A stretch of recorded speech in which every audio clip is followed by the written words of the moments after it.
Halo investor dan trader Indonesia.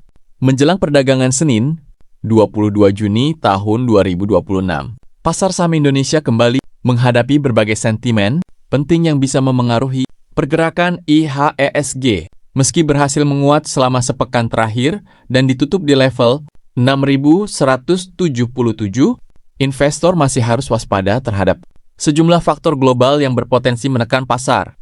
Salah satu perhatian utama datang dari hasil penilaian MSCI yang menyoroti masalah transparansi pasar modal Indonesia, termasuk keterbukaan informasi kepemilikan saham dan aktivitas perdagangan. MSCI juga menilai informasi dalam bahasa Inggris bagi investor asing masih perlu ditingkatkan.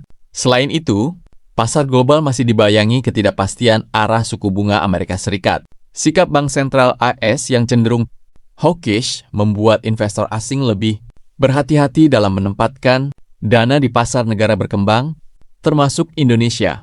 Namun di tengah berbagai sentimen tersebut, IHSG justru menunjukkan ketahanan yang cukup baik.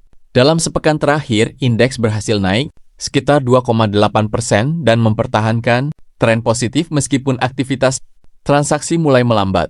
Para analis menilai peluang penguatan masih terbuka, meski kemungkinan tidak akan berlangsung terlalu agresif dalam jangka pendek. Untuk perdagangan Senin, beberapa analis memperkirakan IHSG akan bergerak sideways atau konsolidasi di kisaran 6.100 hingga 6.250 sambil menunggu sentimen baru dari dalam maupun luar negeri.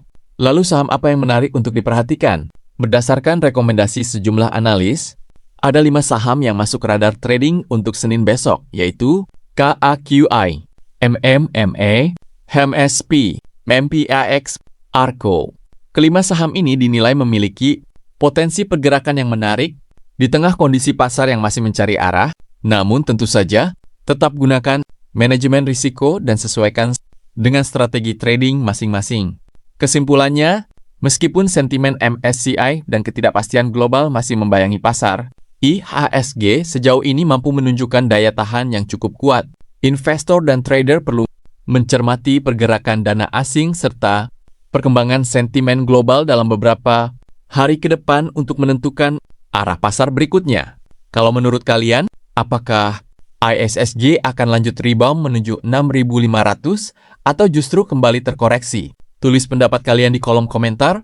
Jangan lupa like, subscribe, dan aktifkan lonceng notifikasi agar tidak ketinggalan update saham terbaru setiap hari.